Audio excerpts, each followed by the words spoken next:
Thank you so much for joining me for the last installment of Stories from Poplar Creek. I hope you've enjoyed them as much as I have in sharing them.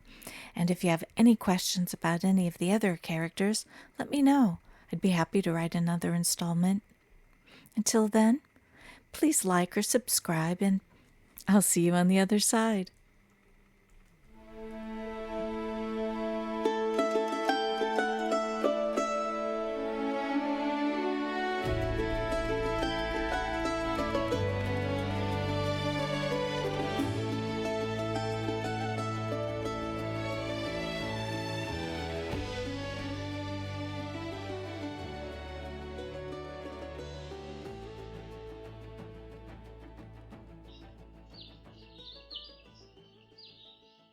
The horse kicked up dust and the air hummed with the summer's heat.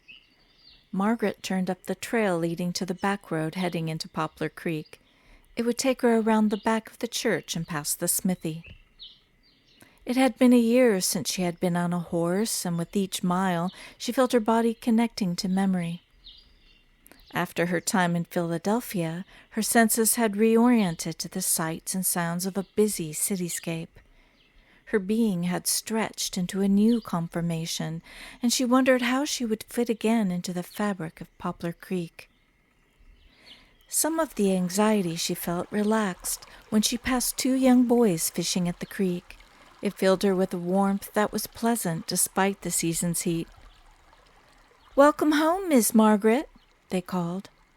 She returned the greeting and decided to head to the swimming hole to rid herself of the dust and sweat of the road. It was evening when she finally led her horse toward the meadow behind the church. Music met her even before she broke the tree line. Her horse flicked its ears and she urged it forward. She stood in the shadows, taking in a sight that was as familiar as it was magical. The trees were lit with lanterns, and she felt her heart keep time with the beat of boots on the wooden dance floor. And then the sound of her mother's voice floated above her. Home. Tears filled Margaret's eyes. "Am I dreaming?" a voice whispered behind her. Margaret closed her eyes, afraid the heat of the journey had addled her senses. "Touch me," she said without moving. Margaret felt the arms of Emery surround her. She leaned back and caught the scent of him. "You are real," Emery said softly into her hair. Margaret turned toward him and she felt his lips warm on hers. They began to sway in place to the music. "Ah, dance with me, dear Meggie," Emery asked as he led her to the floor. As they took their place, Helen caught sight of the dark waves of hair and stopped singing. As she watched Margaret and Emery's dance, she took up the song again with a full heart. When the dance was over, Margaret ran to the waiting arms of her parents. Catherine joined the circle of embraces, adding her own arms and a small infant. Margaret took the child and held her close. "Oh, Kathy, she is so amazing."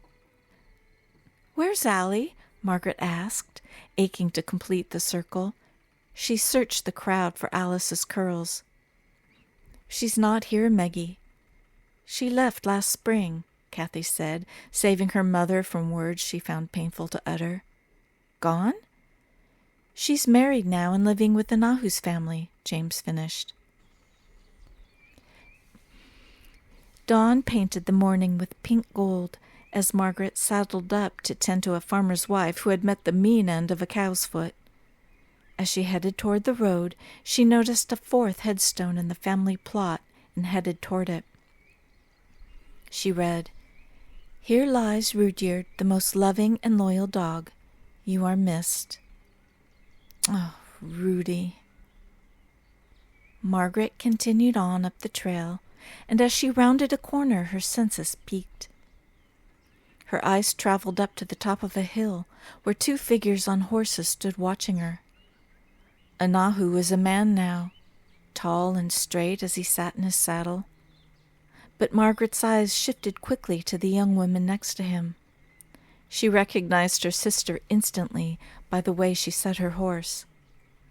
The sound of a puppy barking made Margaret laugh. She waved.